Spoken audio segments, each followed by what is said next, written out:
What's up, guys? Today I would like to talk to you about floating point numbers and the way they're represented in binary. So to start off, floating point numbers are complicated. They can either be 32 bits, normally called a float, or 64 bits, normally called a double.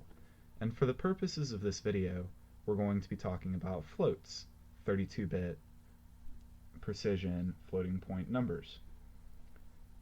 So first things first, the very first bit is used for the sign, and just like a signed integer, positive numbers are represented by having a 0 there, and negative numbers are represented by having a 1 there. The next 8 bits are the exponent. The exponent is in base 2, and it ranges from negative 127 to 128. Now, all 8 of these bits are actually used to represent the number, so there is no sign bit, and the way they get around that is 0 is denoted as 127. And to get negative numbers, you simply go smaller than that until you get to an actual 0. So negative 127 is equal to 0 in binary, and 128 is actually 255 in binary.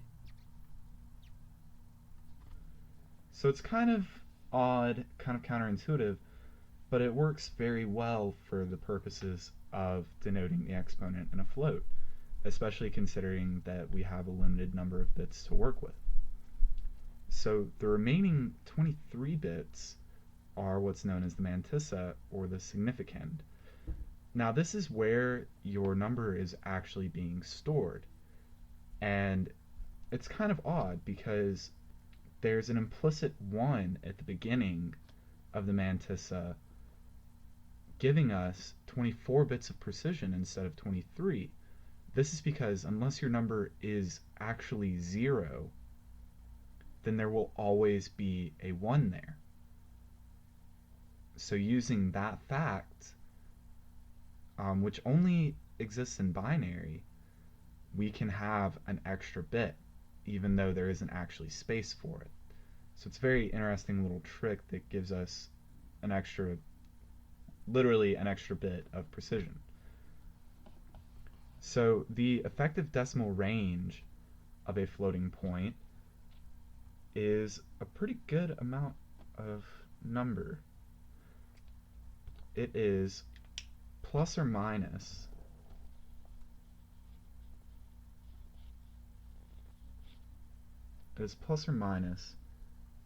10 to the power of 38.53. So that's a pretty good range. And there are some special things in here that I would like to mention. So 0 is denoted by all zeros. So every bit will be a 0, except the sign doesn't matter. You can actually have plus or minus 0. And they're equivalent. It's just an interesting quirk. If you're coming from the negative and end up at 0, it'll be a negative 0. And if you're coming from positive and end up at 0, it'll be a positive 0. So there's also denormalized numbers, in which case the entire exponent, these second 8 bits, will be all 0, and the mantissa will be non-zero. So denormalized numbers have no implicit 1, so they will have a 0 point whatever.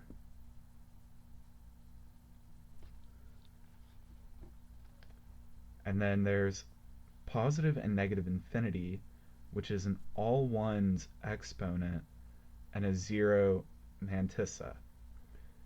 And those are those special cases I was talking about at these extreme ends.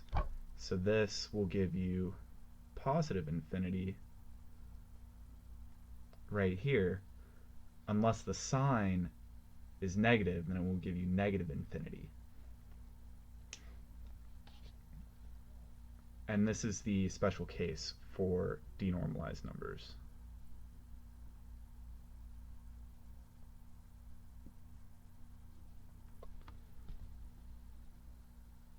And then there's also things known as QNANs and SNANs, which also have their special cases, but I'm going to talk about not a numbers in a different video.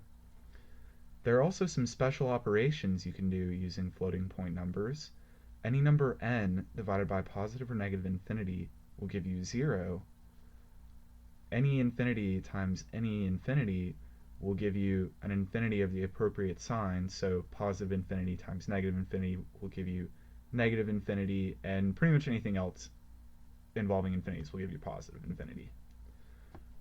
And if you try and add infinities together, then you'll get not a number, which again I will be talking about in another video.